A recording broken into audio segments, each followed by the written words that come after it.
जी sir जी, very good morning. और आज capital gain की रिवीजन की सेकंड क्लास है। ठीक है, तो हम लोगों ने फर्स्ट क्लास में काफ़ी कुछ कर लिया था, बेसिक्स का ख़त्म किया, कैपिटल असेट की डेफिनेशन कर ली, type of capital asset, indexation वगैरह के बारे में बता दिया, कहाँ इंडेक्सेशन होता है कहाँ नहीं होता वहाँ पे बता दिया।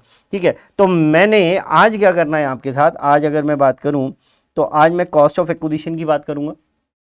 ठीक है, और आज मैं ट्रांसफ़र तक पहुंचने की कोशिश करूंगा। तो देखते हैं कि कहां तक मेरे से पहुंचा जाता है।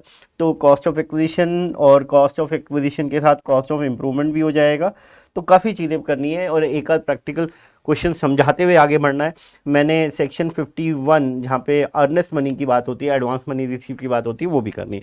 चलिए शुरू करते हैं फटाफट। हाँ जी, तो देखिएगा फटाफट, हम लोगों का ये कंप्यूटेशन का चार्ट था और कंप्यूटेशन के चार्ट में हम लोगों ने सेल कंसिडरेशन की बातें कर ली, ट्रांसफर एक्सपेंसेस की बातें कर ली। ठीक है, और आज जो हम लोगों ने करना है, आज मैंने cost of acquisition, advance money का पार्ट करना है, कॉस्ट ऑफ इम्प्रूवमेंट का पार्ट करना है। चलिए शुरू करते हैं फटाफट। पहले मेरी बातें सुन लीजिए और उसके बाद हम नोट्स पे आएंगे। Cost of acquisition, cost of acquisition क्या होती है भाई? मेरे को तो समझ में नहीं आता, लॉ बना क्यों दिया। कॉस्ट ऑफ एक्विजिशन का मतलब तो यही होता है कि भाई जितने पे मैंने चीज़ परचेज की, जो चीज़ मैं, जो कैपिटल असेट मैं सेल कर रहा हूँ, वो मैंने कितने पे खरीदा, क्या उसको एक्वायर करने के लिए जो मैंने कॉस्ट पे की, that is a cost of acquisition. लेकिन मैंने जैसे आपको रेगुलर क्लासेस में भी कहा कि जब हम लॉ पढ़ रहे हैं तो लॉ स्पेसिफिकली हर चीज़ के लिए समझाएगा कि कौन सी चीज़ क्या होती है। वो कोई भी चीज़ ओपन एंडेड नहीं छोड़ता कि हाँ भाई समझ लो कॉस्ट ऑफ एक्विजिशन क्या होती है, जो परचेज की। तो कॉस्ट ऑफ एक्विजिशन के बारे में भी लॉ बना हुआ है, सेक्शन 55 में हम बात करेंगे। ठीक है, पहले मेरी बात समझ लीजिए सर। दो तरीके के कैपिटल असेट होते हैं, tangible asset, tangible capital asset हो सकते हैं और इनटेंजिबल हो सकते हैं। ठीक है, अब ध्यान से सुन लीजिएगा। टेंजिबल जो है हम लोग परचेज भी कर सकते हैं और बनवा भी सकते हैं। ठीक है, बनवा भी सकते हैं। परचेज कर लिया हम लोगों ने, अपना कंस्ट्रक्ट करवा लिया। जैसे मैं बिल्डिंग की बात करूं, ठीक है, तो अगर मैंने परचेज किया तो purchase price is my cost of acquisition, is my cost of acquisition. But जहां पे मैंने कंस्ट्रक्ट कराया तो जो मेरी कॉस्ट इंकर्ड हुई, that is my cost of acquisition. समझ में आती है ये बात? लेकिन इंटेंजिबल असेट बोले तो कॉपीराइट, ट्रेडमार्क, पेटेंट, गुडविल यहाँ पे आएगी। अब गुडविल यहाँ पे ही आएगी। ठीक है, गुडविल पहले भी यहाँ पे आती थी, अब भी यहाँ पे आएगी।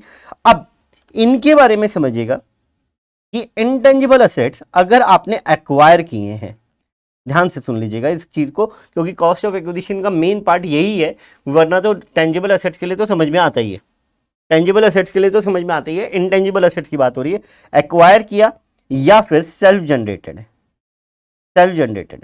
जैसे गुडविल आपने, वैसे तो अकाउंट्स भी अब ये कहता है कि आपकी गुडविल कोई भी सेल्फ जनरेटेड तो बुक में रिकॉर्ड कर ही नहीं सकते आप, आपको एक्वायर की हुई गुडविल ही आप बुक्स में शो कर सकते हो। ठीक है, तो अब मैं इंटेंजिबल असेट्स की बात करूं तो अगर इंटेंजिबल असेट्स अगर आपने एक्वायर किए हैं, then in that case your purchase price is equal to cost of acquisition.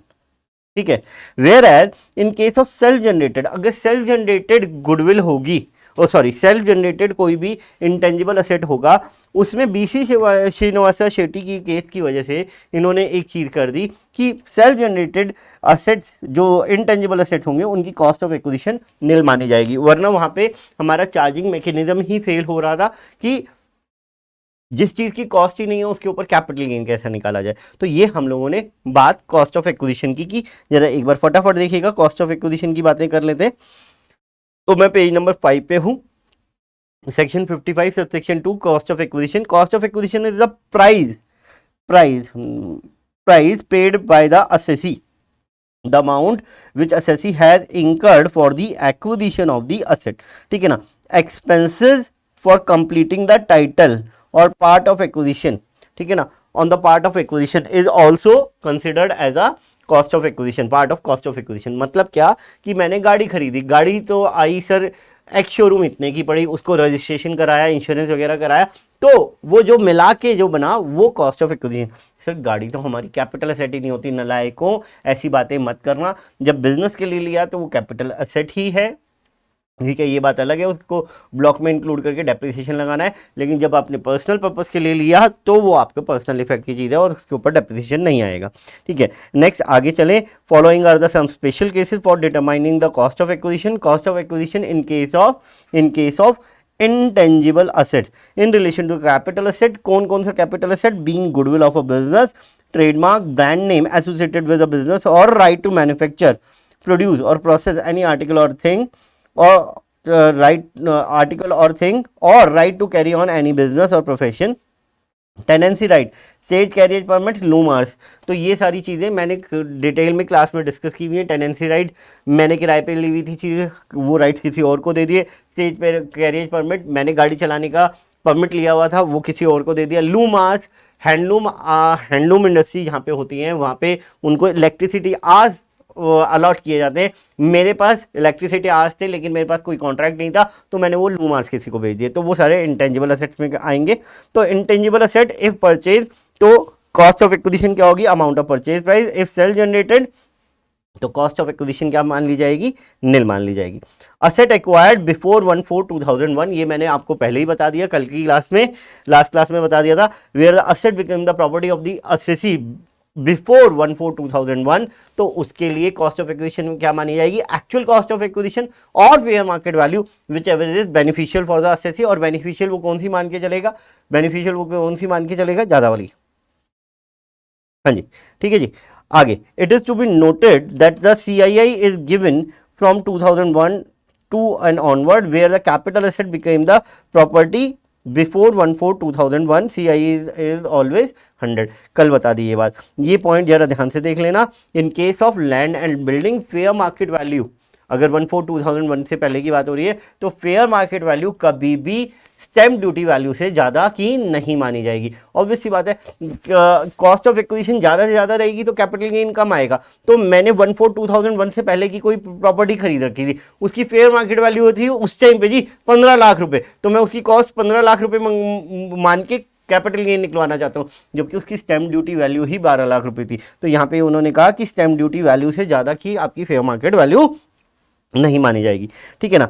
और B3I पॉइंट वैसे तो मैंने दोबारा कराना है, सुन लीजिएगा कि जहाँ पे कंपनी का लिक्विडेशन हो रहा है और कंपनी ने अपने असेट मेरे को दे दिए, मैं कौन हूँ? शेयर होल्डर, ठीक है ना। तो कॉस्ट ऑफ एक्विजिशन वहाँ पे क्या मानी जाएगी? Fair market value as on the distribution of that asset, ठीक है जी।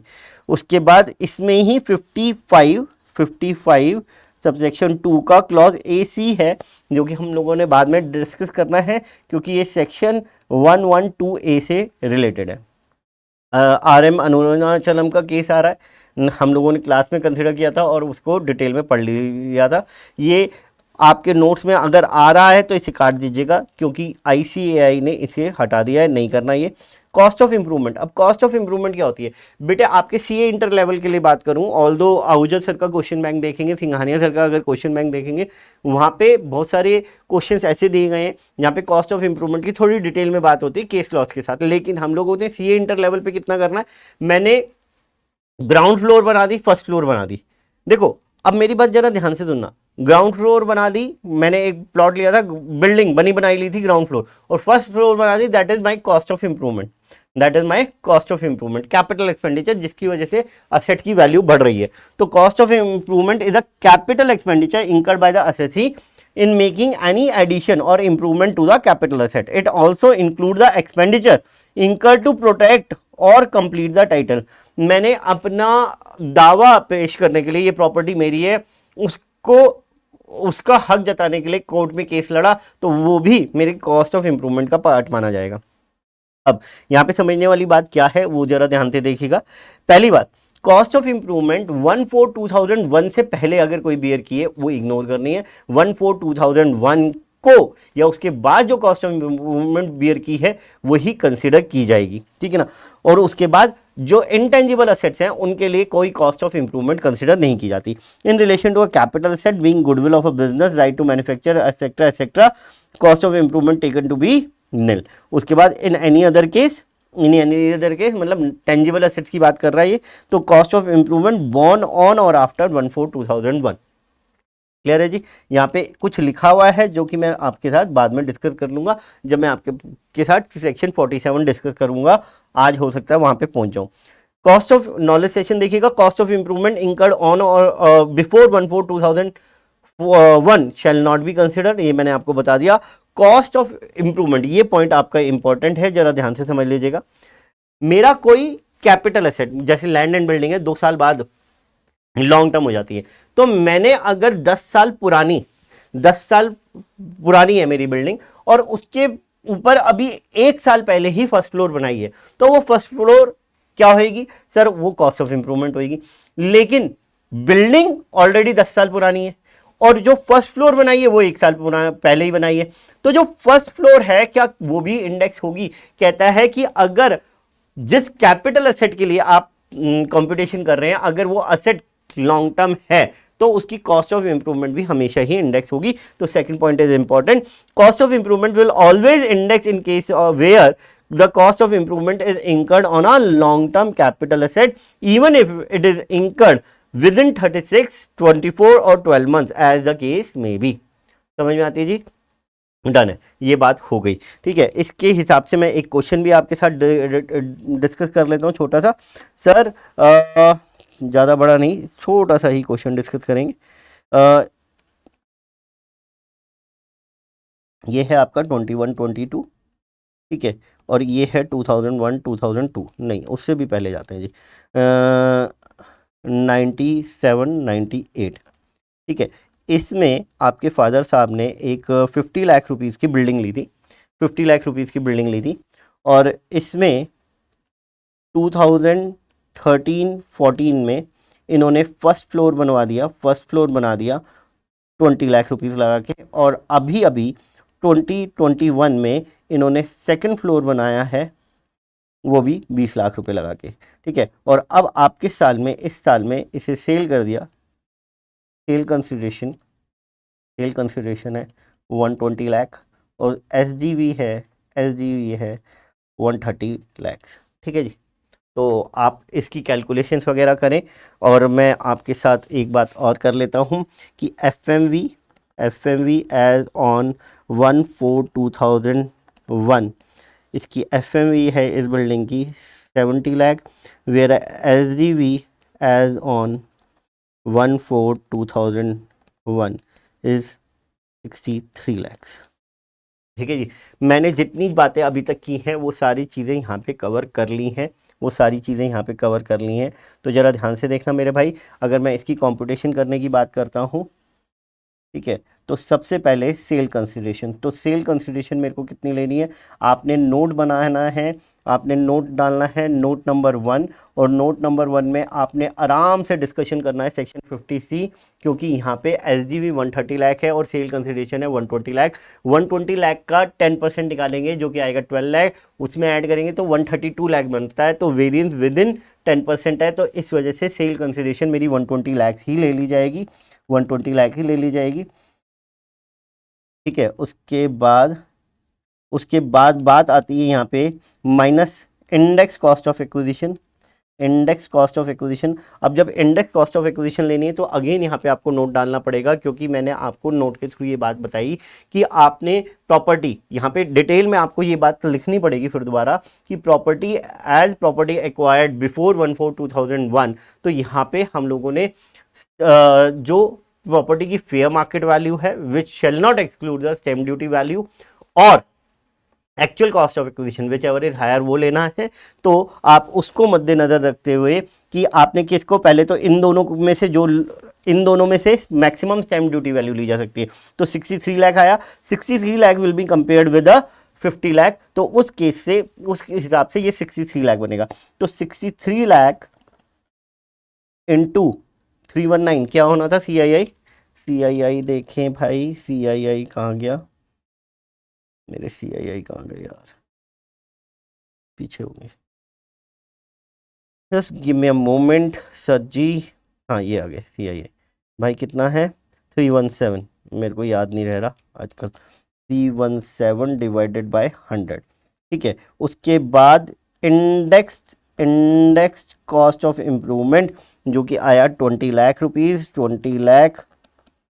अब इसमें क्या करोगे, इंटू 317 करोगे, डिवाइड में किसको करोगे, जिस साल में कॉस्ट ऑफ इम्प्रूवमेंट कराई है जो कि है 13-14 का। तो 13-14 का कॉस्ट ऑफ इम्प्रूवमेंट CII देखें 13-14 का भाई, ये रहा 220, ठीक है 220 आ गया। उसके बाद आ गया इंडेक्स कॉस्ट ऑफ इम्प्रूवमेंट, वो किसका आया 20 लाख रुपए, अगेन इंटू 317, क्योंकि बेची तो इस साल में ना।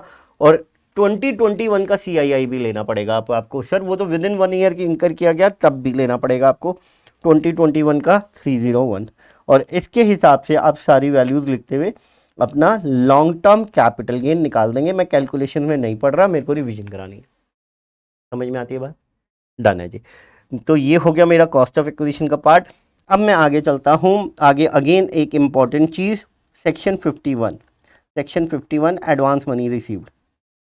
एडवांस मनी रिसीव्ड बेटे क्या होता है कि जब आप किसी प्रॉपर्टी की डील करने जाते हो, सौदा करने जाते हो, तो चाहे आप खरीदने वाले हो या बेचने वाले हो, बेचने वाला ये एक्सपेक्ट करता है कि खरीदने वाला पक्का खरीदेगा, इस वजह से एडवांस दे दे। और खरीदने वाला भी ये कहता है कि यार ये कल को किसी और को ना बेच दे, तो बेटर है कि मैं इसे एडवांस दे दूं। तो नॉर्मली एडवांस जिसे हम ब्याना कहते हैं, ठीक है ना, तो ब्याने की टर्म्स क्या होती हैं कि अगर बेचने वाले ने सौदा कैंसिल करना चाहा तो वो डबल देगा, और अगर खरीदने वाले ने सौदा कैंसिल करने की कोशिश की, डील कैंसिल करने की कोशिश की, तो उसकी एडवांस मनी फोरफिट हो सकती है। तो अब हम किसकी बात कर रहे हैं, हम सेलर के पॉइंट ऑफ व्यू से बात कर रहे हैं कि सेलर ने जो एडवांस मनी रिसीव की है उसका क्या टैक्स ट्रीटमेंट होता है। तो बेटे यहाँ पे ये ना लॉ चेंज हुआ था 1/4/2014 से, मैं ठीक कह रहा हूँ, डेट मैं ठीक बोल रहा हूँ तो हाँ 1/4/2014 से जी, ठीक है ना। क्या होता था, अगर आपने बिफोर 1/4/2014 कोई एडवांस मनी रिसीव की है, that will be reduce from cost of acquisition. Mind it only cost of acquisition, कभी भी वो कॉस्ट ऑफ इंप्रूवमेंट में से माइनस नहीं होगी, ठीक है। और अगर आपने ऑन और आफ्टर लिखना है, ऑन और आफ्टर 1/4/2014 अगर कोई एडवांस मनी फॉरफिट की है, then it will be treated as a income from other sources in previous year in which it is received, ठीक है सर।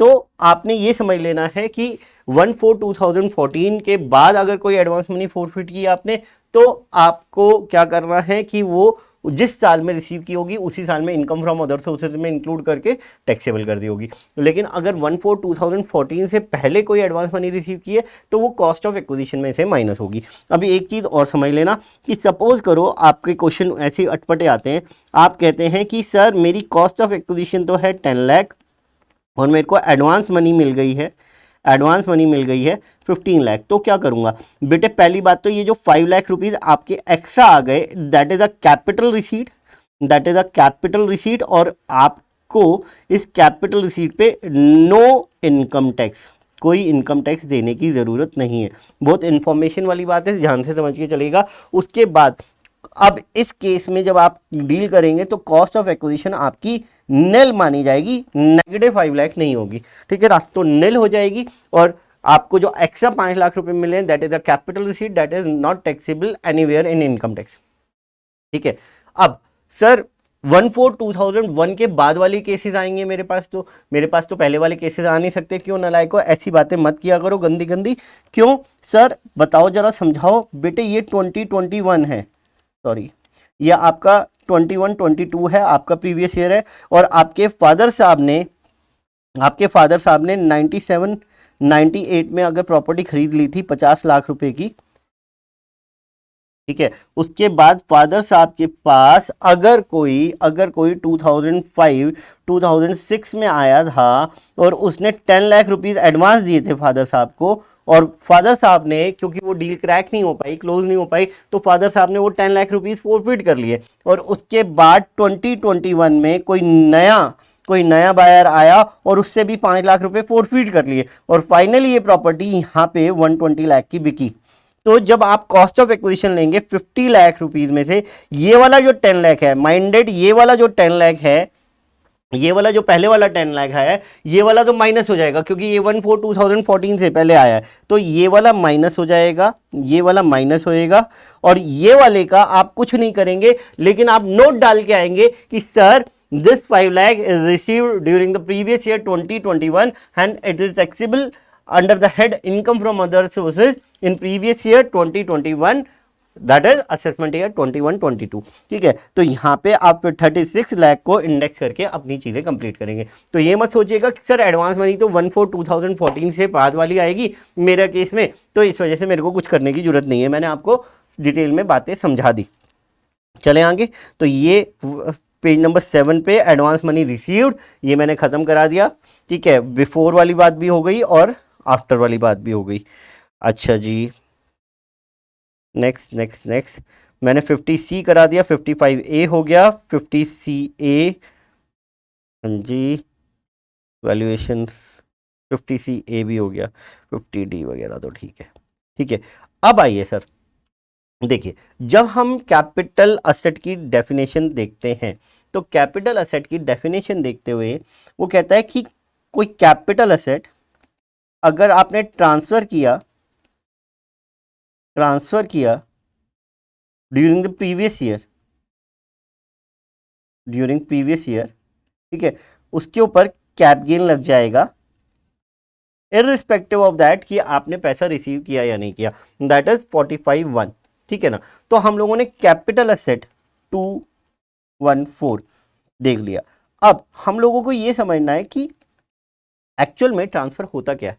देखो, तो मैंने अब आपको सेल कंसिडरेशन बता दी है, ट्रांसफर एक्सपेंसेस हो गए हम लोगों के, कॉस्ट ऑफ एक्विजिशन की बात हो गई, कॉस्ट ऑफ इंप्रूवमेंट की बात हो गई, ठीक है, एडवांस मनी की बात हो गई, तो सारी बातें हो गई। तो अब तो कैपिटल गेन निकल रहा है, लेकिन एक जो मेन एलिमेंट है जब हम चार्जिंग सेक्शन में पढ़ते हैं कि ट्रांसफर होना जरूरी है। अगर असेट ट्रांसफर ही नहीं होगा तो कैपिटल गेन ही नहीं लगेगा। मैंने अपने भाई को दे दिया असेट ऐसे मुफ्त में, वो ट्रांसफर की डेफिनेशन में आ रहा है तो भाई को कैपिटल गेन लगेगा।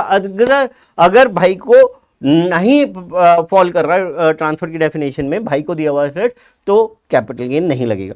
तो अब जरा ध्यान से सुनिएगा, सेक्शन 2 क्लॉज 14 में, सेक्शन 2 क्लॉज 47 में ट्रांसफर की डेफिनेशन दी गई है। ठीक है ना, क्या चीज़ें ट्रांसफर होती हैं, मैं क्लास जितना डिटेल में तो नहीं जा पाऊंगा, लेकिन यहाँ पे काफ़ी सारी चीज़ें कवर कर ली इन्होंने। कहता है transfer in respect of capital asset, तो यहाँ पे सिर्फ और सिर्फ कैपिटल एसेट के पॉइंट ऑफ व्यू से ट्रांसफर की डेफिनेशन बता रहा है। Transfer in respect of capital asset includes, inclusive definition है, एग्जॉस्टिव डेफिनेशन नहीं है। तो ये वाले पॉइंट्स तो है ही हैं, 6 के 6 पॉइंट, लेकिन इनके अलावा अगर इन्हें लगा कि कोई मिलता जुलता पॉइंट है तो वो भी इंक्लूड हो जाएगा।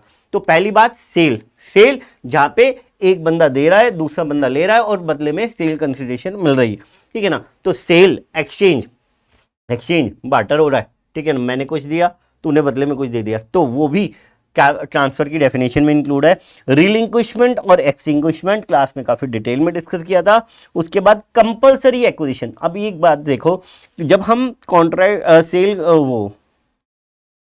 ऑफ गुड्स एक्ट पढ़ते हैं तो वहां पे ना सेल के कुछ फीचर्स हैं, जिसमें ना एक फीचर है कि बायर और सेलर की फ्री विल होनी चाहिए। ठीक है ना, तो अब अगर कंपलसरी एक्विजिशन हो जाता है, कंपलसरी एक्विजिशन में तो जो बायर है वो जबरदस्ती चीजें एक्वायर कर रहा है सेलर से, चाहे उसकी देने की मर्जी हो या ना हो।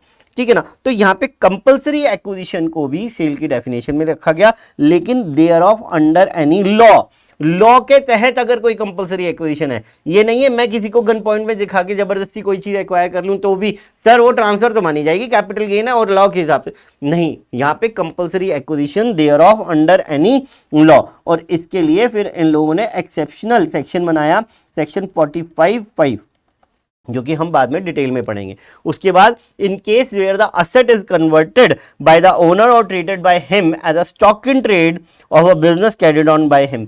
मेरा कोई कैपिटल एसेट था और कल को मैं वो कैपिटल एसेट को अपने बिजनेस के स्टॉक इन ट्रेड में डाल देता हूं या उसे स्टॉक इन ट्रेड मान लेता हूं, तो उसे भी ट्रांसफर माना जाएगा। सिर्फ वो एसेट तो मेरे पास ही रह गया। नहीं बेटे, पहले वो आपका कैपिटल एसेट था। तो इसके लिए सेक्शन 45(2) ठीक है जी।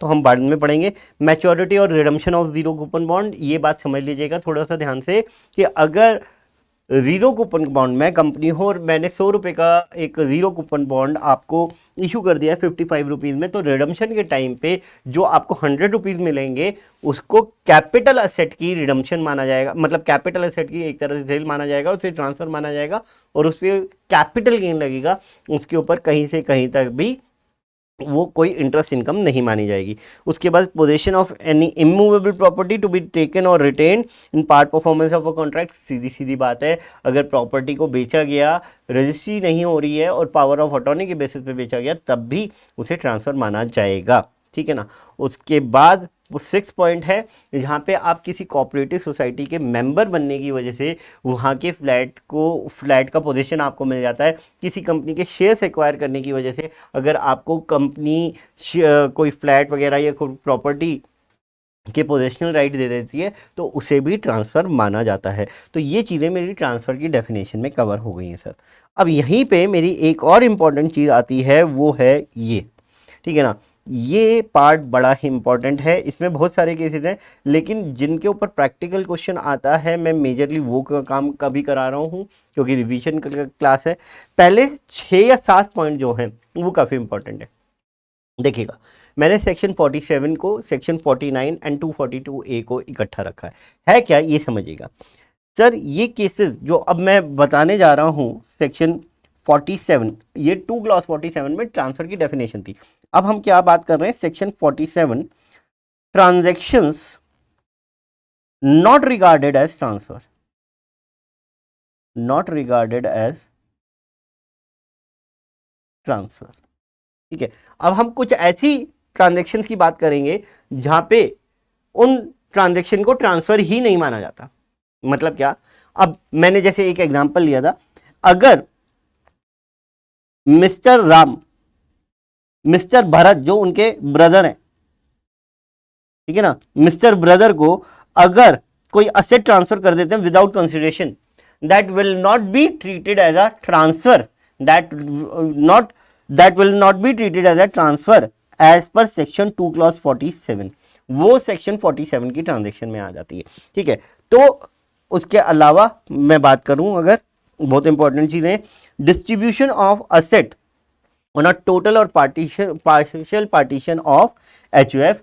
एचयूएफ का पार्टीशन होता है, तो कोई प्रॉपर्टी जो एचयूएफ के नाम में अब उनके को पार्टनर्स के नाम में, मेंबर्स के नाम में ट्रांसफर हो रही है तो उसे ट्रांसफर नहीं माना जाता। सर ट्रांसफर नहीं माना जाता तो क्या माना जाता है बेटे, जब उनका बेचेंगे ना, जो उनके को पार्टनर या मेंबर्स जो हैं वो बेचेंगे तो क्या होता है वो बात करेंगे अभी। उसके बाद transfer under the gift will और इररिवोकेबल ट्रस्ट। गिफ्ट, अगर एक भाई ने दूसरे भाई को गिफ्ट दे दिया विल के थ्रू, अगर किसी को कोई कैपिटल एसेट मिल रहा है तो इररिवोकेबल ट्रस्ट, ठीक है। अब इनकी बात करते हुए एक बात पूरी करता हूं और उसके बाद आगे चलूंगा। बेटे मिस्टर राम जो कि बड़े भाई हैं, मिस्टर राम जो कि बड़े भाई हैं, उन्होंने मिस्टर भरत जो कि उनके भाई हैं उनको गिफ्ट दे दिया। अब ध्यान से सुनना, तो ये ट्रांजैक्शन ट्रांसफर नहीं मानी जाएगी।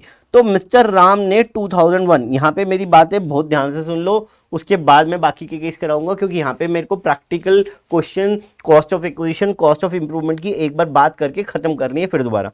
मिस्टर राम ने एक प्रॉपर्टी खरीदी थी जी 50 लाख रुपए की, 50 लाख रुपीज की 2001-2002 में। उन्होंने अपने भाई को, भरत को, ये प्रॉपर्टी ट्रांसफर कर दी, जरा ध्यान से सुन लेना, ये प्रॉपर्टी ट्रांसफर कर दी लेट से 2015-16 में, 2015-16 में, ठीक है ना। और उस टाइम पे stamp duty value public fair market value कह लीजिए, पब्लिक फेयर मार्केट वैल्यू कह लीजिए कि उस टाइम पे थी इसकी 120 लाख। और उसके बाद मिस्टर भरत के पास, भाई के पास रही ये प्रॉपर्टी और भाई ने भी ये प्रॉपर्टी अब आपके साल 2021-2022 में ये सेल कर दी है फॉर रुपीज 210 लाख। मैं ज़्यादा इसमें पेचीदगियाँ बढ़ा नहीं रहा, वो सारी चीज़ें आपको आती हैं, ठीक है ना। तो अब जब भरत के लिए, भाई के लिए कॉम्पिटिशन बनाई जाएगी, कॉम्पिटिशन, क्योंकि भरत के हाथ में कॉम्पिटिशन बननी है, तो भरत के लिए सेल कंसिडरेशन तो हो गई, 210 lakh, what will be the cost of acquisition, what will be the cost of acquisition, और भरत के हाथ में लंबे टाइम से है तो इंडेक्स कॉस्ट ऑफ एक्विजिशन, तो what will be the cost of acquisition in the hands of Bharat. तो अब मैंने सेक्शन 47 का, अब सेक्शन 47 के ही रिगार्ड में जिन ट्रांजैक्शन के रिगार्ड में ट्रांसफर नहीं माना जाता, उन ट्रांजैक्शन के रिगार्ड में सेक्शन 49 हमें बताता है कि जो कॉस्ट ऑफ एक्विजिशन है क्या मानी जाएगी। Although section 49 cost of acquisition के बारे में बात कर रहा है, तो cost of acquisition in special cases, special cases क्या रहेगी वो कौन बता रहा है, सेक्शन 2 क्लॉज सॉरी सेक्शन 49। और इन्हीं केसेस में जो अब नया ओनर बना है, जो अब करंट ओनर है, उसके लिए पीरियड ऑफ होल्डिंग क्या रहने वाली है, उसके लिए पीरियड ऑफ होल्डिंग क्या रहने वाली है वो बताता है सेक्शन 2 क्लॉज 42A की explanation. Actually section 2 clause 42A short term capital asset की डेफिनेशन देता है वैसे तो, लेकिन यहीं पे बहुत सारी एक्सप्लेनेशन लगी हुई हैं जो कि बताती हैं कि 2 क्लॉज 42A में स्पेशल केसेस में पीरियड ऑफ होल्डिंग क्या रहने वाली है, पीरियड ऑफ होल्डिंग क्या रहने वाली है। चलिए देखते हैं मेरी बात आप ध्यान से सुनिएगा। तो सबसे पहली बात कि ब्रदर के हाथ में, ये जो भरत हैं इनके हाथ में कॉस्ट ऑफ एक्विजिशन क्या रहेगी। तो सेक्शन 49 कहता है cost of acquisition in the hands of current owner will be the cost of acquisition of the previous owner. जो प्रीवियस ओनर के हाथ में कॉस्ट ऑफ एक्विजिशन थी वही करंट ओनर के हाथ में रहेगी। तो इसका मतलब भरत के हाथ में जो कॉस्ट ऑफ एक्विजिशन रहेगी वो कितनी रहेगी, 50 लाख रहेगी। अच्छा, मैं कहता हूं कि अगर ये 2001-2002 नहीं होता, ये 2001-2002 नहीं होता, ये होता 1997-98, ठीक है जी, 1997-98, और उसके बाद 2001-2002 में इस प्रॉपर्टी की वैल्यू हो जाती 70 lakh SGV and fair market value, ठीक है ना, वो होती 70 लाख। तो आप क्या करते, तो बेटे अब भरत को ये समझ लेना कि भरत ही राम है, भरत ही राम है। तो अब हम क्या करेंगे, राम जी को क्या बेनिफिट मिलता कि सर कॉस्ट ऑफ एक्विजिशन क्या ली जाती, cost of acquisition Ram ji के लिए क्या ली जाती, जो उनकी एक्चुअल कॉस्ट ऑफ एक्विजिशन है, और stamp duty value as on 1/4/2001 whichever is beneficial, जो ज्यादा वाली है, और ज्यादा वाली कौन सी रहेगी, 70 लाख। तो उस केस में यहां पे आप क्या लेते, 70 लाख लेते। अब आज बेच रहे हैं तो 317 आ जाएगा, डिवाइडेड बाय, अब बहुत घातक क्वेश्चन पूछने जा रहा हूं, डिवाइडेड बाय होता है CII of year of purchase. तो ब्रदर जो भारत हैं उन्होंने ये प्रॉपर्टी कब परचेज की, परचेज तो की नहीं सर, उनके पास तो आई थी, और उनके पास ये प्रॉपर्टी कब आई थी, उनके पास ये प्रॉपर्टी आई थी बेटे 2015-16 में। तो क्या यहां पे 2015-16, क्या यहां पे मैं 2015-16 वाला CII लिखूं या रामजी वाला CII लिखूं, बेटे इसके ऊपर एक केस लॉ है मंजुला जे शाह का, और मंजुला जे शाह से रिलेटेड सिमिलर केसेस में है कि जब हम कॉस्ट ही प्रीवियस ओनर की ले रहे हैं तो CII भी हमें किसकी लेनी चाहिए, प्रीवियस ओनर की लेनी चाहिए। तो यहां पे डिवाइड भी आप किससे करेंगे, 100 से करेंगे। तो मैंने cost of acquisition in the hands of current owner where the asset is not asset is getting by the current owner not regarded as a transfer, वो आपको केस बता दिया।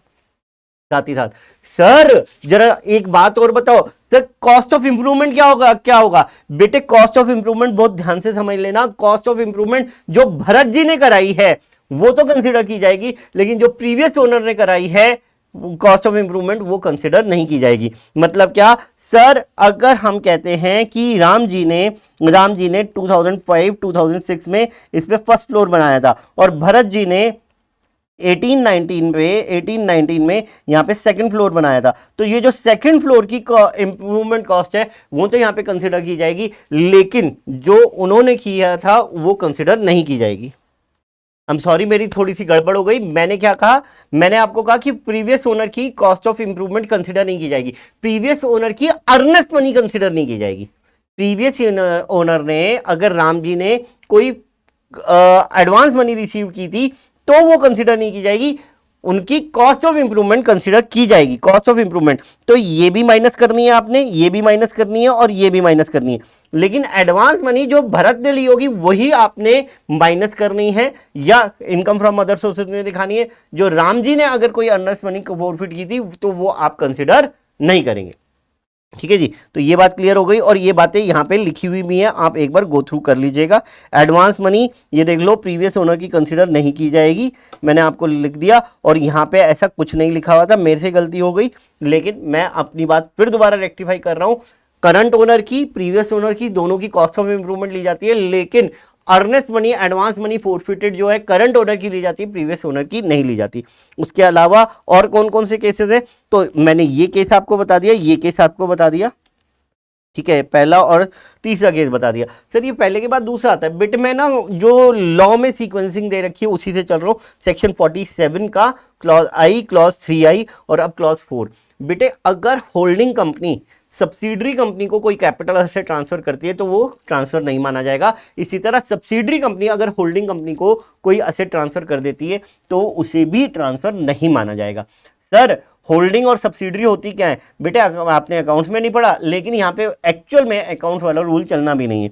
यहाँ पे कहता है कि होल्डिंग कंपनी वो होती है जो 100% of the share capital of subsidiary company hold करे, प्लस यहाँ पे सब्सिडरी कंपनी इंडियन कंपनी होनी जरूरी है। अगर आप ये दोनों कंडीशन सेटिस्फाई करते हैं, ये दोनों कंडीशन सेटिस्फाई करते हैं, तो उस केस में आपने होल्डिंग ने जो सब्सिडरी को एसेट कैपिटल एसेट ट्रांसफर किया या सब्सिडरी ने जो होल्डिंग को कैपिटल एसेट ट्रांसफर किया, वो ट्रांसफर नहीं मानी जाएगी, वो ट्रांजैक्शन को ट्रांसफर नहीं मानेंगे और उसके ऊपर कैपिटल गेन नहीं लगेगा। तो देखो ना कितनी बड़ी बात हम लोग इन ट्रांजैक्शन से कह रहे हैं। जो राम जी ने अपनी 97-98 वाली प्रॉपर्टी थी वो भरत जी को दे दी 2015-16 में, जब उसकी कीमत 120 लाख रुपए थी, तब भी भरत जी को कोई कैपिटल गेन नहीं लगेगा। ठीक है, और इसके कुछ स्पेशल केसेस और देखिएगा, as per section 49(1) subsection 1 and subsection 2 in cases 1 to 7, जो यहाँ पे पहले 7 केसेस में कवर करने जा रहा हूँ, where the transfer is made through succession, inheritance, devolution. Sir father की डेथ हो गई तो वो प्रॉपर्टी बाय डिफॉल्ट किसकी हो जाएगी, बच्चे की हो जाएगी, लेकिन बच्चे की हो तो गई वो तो ठीक है, लेकिन उसके ऊपर बच्चे को मिलते हुए कैपिटल गेन नहीं मिलेगा, लगेगा जिस दिन वो सन अपनी प्रॉपर्टी बेचेगा। तो जो फादर की कॉस्ट ऑफ एक्विजिशन थी वो सन के हाथ में कॉस्ट ऑफ एक्विजिशन मानते हुए कैलकुलेशन की जाएगी कैपिटल गेन की। ठीक है ना, cost of asset shall be deemed to be the cost of the previous owner. Cost of transferer मतलब जो अब बेच रहा है, जो करंट ओनर है, is equal to cost of transferring. ठीक है, as per explanation 1 of section 2 clause 42A, period of holding for the circumstances mention in 49(1), अभी ये 49(1) चल रहा है, ठीक है ना, 49(1) चल रहा है, shall include for which the asset was held by the previous owner. In the case of CIT versus Manjula J. Shah, Bombay High Court had given the judgment that the cost of acquisition of previous owner is considered. Then in that case, indexation shall also be done from the previous year in which the previous owner acquired the asset. तो previous owner की ही indexation के लिए वही वाला year consider किया जाएगा। Done है जी, ओके सर। नेक्स्ट केस फटाफट देखिएगा, transfer of capital asset by amalgamating company to amalgamated company if amalgamated company. Amalgamating और अमलगमेटेड में मैं अब पढ़ नहीं रहा, अकाउंट का टीचर नहीं हूँ, ठीक है ना। अमलगमेटिंग वो होती है जो दूसरे में जाके अमलगमेट होती है, और जो नई मतलब जिसमें जाके अमलगमेट हो रही होती है वो अमलगमेटेड कहलाती है। तो अमलगमेटेड कंपनी इंडियन कंपनी होनी ज़रूरी है, ठीक है। अच्छा, अब ये जो मेरे होल्डिंग सब्सिडरी वाले ये जो दो थे ना केसेस, उनके लिए ये सेक्शन 47 है, ये जरा ध्यान से देखिएगा। Section 47A, in case of a transfer of capital asset by holding company to subsidiary company और vice versa, where at any time before the expiry of a period of 8 years from the date of transfer of capital assets transfer into stock in trade और holding company ceases to hold whole of the share capital of the subsidiary company, then it will be considered as a transfer. Simple बात। मैंने अभी आपको कहा कि subsidiary company holding को कोई asset transfer करे या होल्डिंग कंपनी सब्सिडरी को कोई ट्रांसफर करे एसेट, तो उसे ट्रांसफर नहीं माना जाएगा। शर्त है कि जो ट्रांसफरर, वो जो ट्रांसफरी कंपनी है, जो रिसीविंग कंपनी है, वो इंडियन कंपनी होनी चाहिए, और दूसरा holding company should hold of the share capital of the subsidiary. अब ये कहता है कि जब आपने एसेट ट्रांसफर किया उसके 8 साल तक ना तो ट्रांसफरी कंपनी को वो असेट अपना स्टॉक इन ट्रेड में कन्वर्ट करना है, और ना ही जो whole of the share capital वाली बात हम लोगों ने कही थी कि 100% शेयर कैपिटल होल्ड करेगी, वो भी कम नहीं होनी चाहिए। अगर 8 साल के दौरान कभी भी ऐसा हो गया तो उसे ट्रांसफर मान लिया जाएगा। ठीक है, उसके बाद डीमर्जर का केस आ रहा है। डीमर्जर का केस आ रहा है कि capital asset of a demerge company to the resulting company. अगर डीमर्ज कंपनी ए कंपनी थी पहले, और ए कंपनी में से एक कंपनी निकल के अलग कंपनी बन गई बी लिमिटेड। ठीक है, तो ए कंपनी भी एग्जिस्टेंस में है, लेकिन इसमें से डीमर्ज होकर एक बी लिमिटेड बन गई, तो वो रिजल्टिंग कंपनी कहलाएगी। तो डीमर्ज कंपनी अगर अपनी रिजल्टिंग कंपनी को कोई कैपिटल असेट ट्रांसफर करनी है, उसे ट्रांसफर नहीं माना जाएगा। ठीक है, उसके बाद इसमें और कुछ केसेस हैं, ये जो ब्लैक कलर में आ रहे हैं ये केसेस आपने नहीं कर रहे हैं सर, इन्हें छोड़ दीजिएगा। ठीक है, और कुछ केसेस रूपी डिनोमिनेटेड बॉन्ड्स वगैरह के केस आ रहे हैं यहाँ पे। यहाँ पे और किसी केस में मैं ज़्यादा नहीं पढ़ूंगा, इसके ऊपर क्वेश्चन आया हुआ है, ये देख लीजिएगा। रिवर्स मॉर्गेज का केस। मॉर्गेज क्या होता है कि जब मैं कोई अपना असेट, जैसे मेरे पास कोई बिल्डिंग है और ये बिल्डिंग मैं बैंक को दे देता हूँ और बैंक से लमसम रुपया ले लेता हूँ, लमसम ले लेता हूँ, और फिर बैंक को इंस्टॉलमेंट में देता रहता हूँ। ये तो हो गया मॉर्गेज। रिवर्स मॉर्गेज में क्या हो जाता है कि मैं अपना बैंक को घर गिरवे रखता हूँ, लेकिन उससे जो पैसे लेता हूँ वो इंस्टॉलमेंट में लेता हूँ, और जब उनको रीपे करूँगा वो लमसम में कर दूंगा। That is reverse mortgage case. तो ये सीनियर सिटीजन के लिए एक स्कीम बनाई गई थी। ठीक है, तो पहली बात कि रिवर्स मॉर्गेज के केस में जब अपना असेट बैंक को दिया जाता है तो उसे ट्रांसफर नहीं माना जाएगा, पहली बात। दूसरी बात, जो monthly installment bank senior citizen को दे रहा है वो उनकी कोई इनकम नहीं है, वो तो एक तरह से लोन दे रहा है। तो यहाँ पे लिखा गया सेक्शन 10 क्लॉज 43 में जो monthly income, monthly payment receive की जा रही है वो that will not be considered as a income, exempt from income. ठीक है ना। अगर legal heirs pays the loan amount for the capital asset, loan will become the cost of the improvement for them। Senior citizen थे, उन्होंने अपना घर रखवाया, गिरवी रखवाया, और इंस्टॉलमेंट में पैसा लेते गए। सीनियर सिटीजन की डेथ हो गई और उनके लीगल हायर्स आए, उन्होंने पैसा पे किया और वो घर छुड़वा लिया बैंक से। तो जो पैसा देकर, लोन रीपे करके उन्होंने घर छुड़वाया, वो पेमेंट जो है उनके लिए, वो पेमेंट जो है उनके लिए इम्प्रूवमेंट कॉस्ट मानी जाएगी लीगल हायर्स के लिए। ठीक है जी, तो ये सारे पॉइंट्स हैं, ये आप एक बार देख लीजिएगा, मैं और इसमें और डिटेल में डिस्कस नहीं करूँगा। तो ये मेरा सेक्शन 47 आपके साथ कवर हो गया जी। और उसके बाद मैं कुछ एक्सेप्शनल केसेस पे आ जाता हूँ। मेरी क्लास अभी भी 15 मिनट की बची हुई है, तो मैं कौन से एक्सेप्शनल केसेस करूँ। मैं आपके साथ सबसे बड़ी चीज़ करने जा रहा हूँ कैपिटल गेन के चैप्टर की, और वो है, मतलब जो टेक्निकल है, काफ़ी मानी जाती है, वो है स्लम सेल। स्लम सेल क्या होता है बेटे? एक बिजनेस, देखो हम लोगों ने कैपिटल असेट बेचने के ऊपर कैपिटल गेन लगाया, लेकिन एक बिजनेस बिक रहा है या बिजनेस का कोई पार्ट बिक रहा है।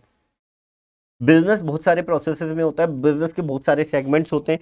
ठीक है ना। तो अगर मैं कहता हूँ रिलायंस है, Reliance is a big umbrella जिसके नीचे बहुत सारे बिजनेसेस काम करते हैं, तो उसमें से एक बिजनेस अगर निकाल के बेच दिया जाए, ठीक है ना, तो जब वो बिजनेस बेचा जाएगा तो उससे रिलेटेड सारे के सारे असेट्स, उसी से रिलेटेड सारी की सारी लाइबिलिटीज बेच दी जाएंगी।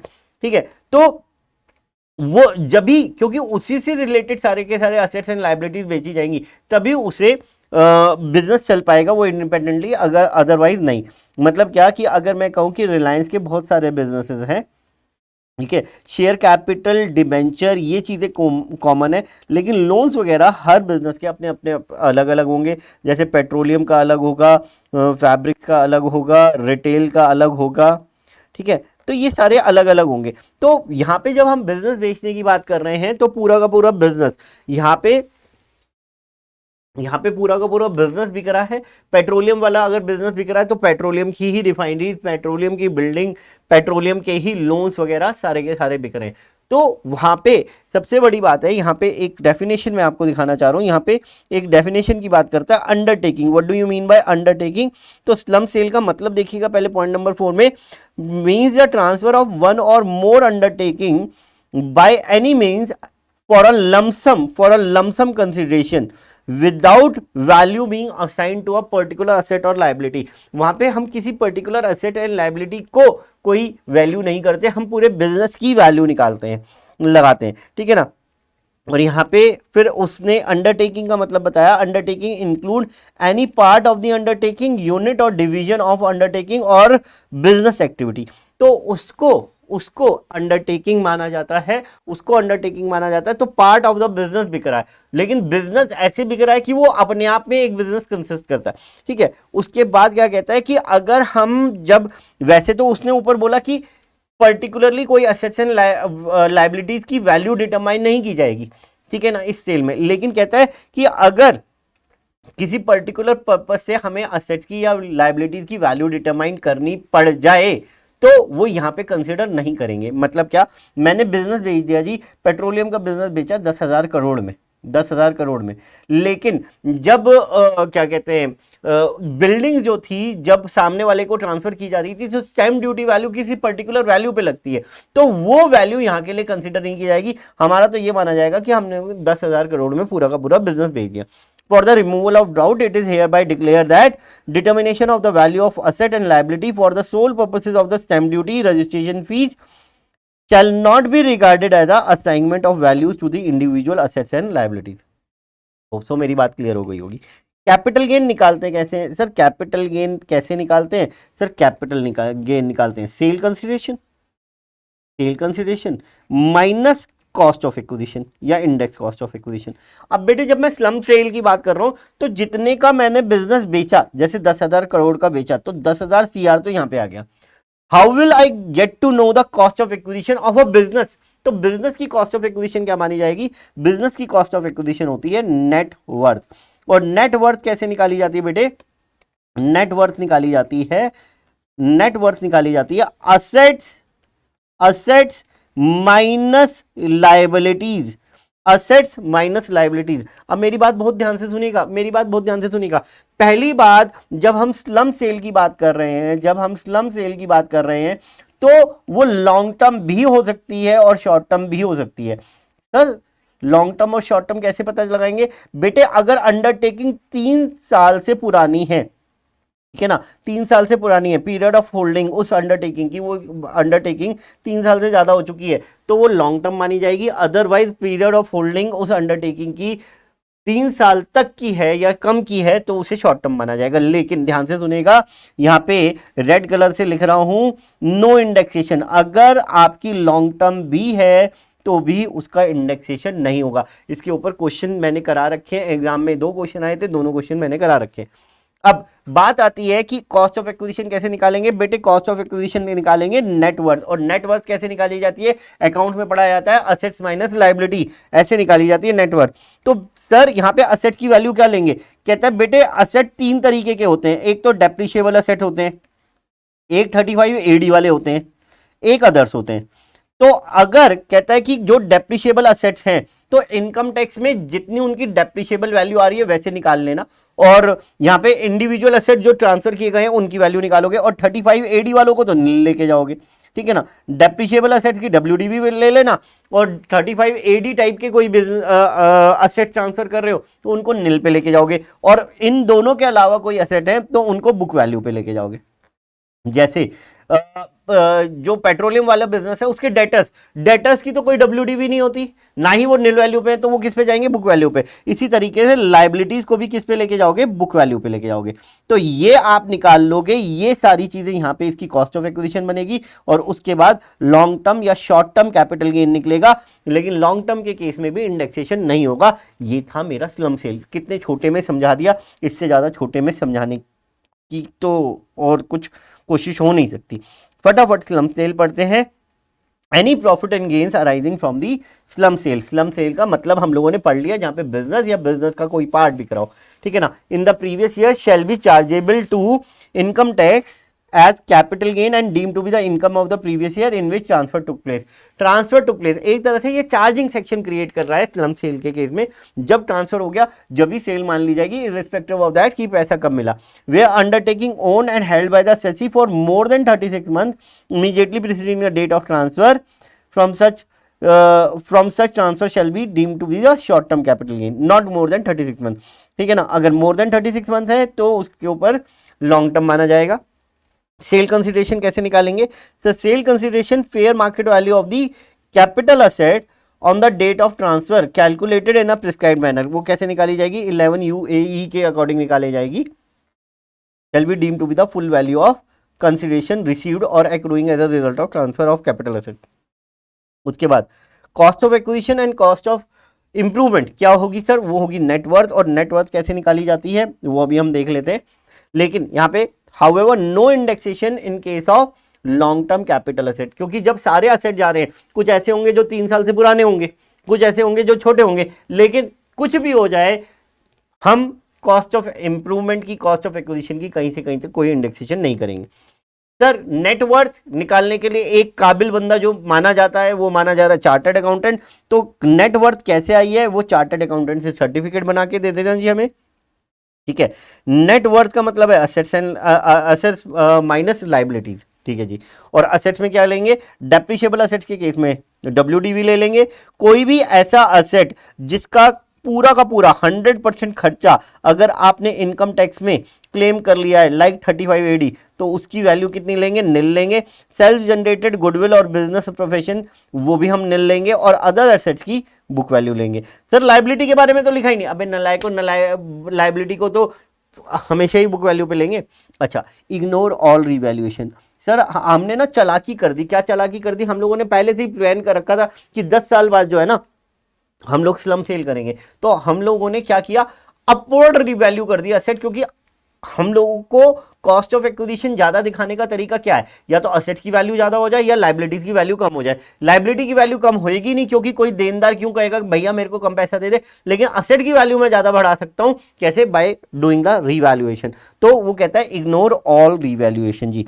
तो मैंने ये भी आपको करा दिया, ठीक है जी। तो अब मेरे ये काम पूरा हो गया। नेक्स्ट क्लास में मैं आपके साथ स्पेशल सेक्शन 45(1)(a) 2 और उसके बाद 2A, हाँ यही था ना, ये आपके साथ खत्म कर लूंगा, ठीक है जी। तो होप सो मेरा 4 क्लासेस में ये खत्म हो जाना चाहिए। डिडक्शन में एक क्लास लग जाएगी, 54 और 54F हम लोगों ने मेजरली ध्यान से समझनी है।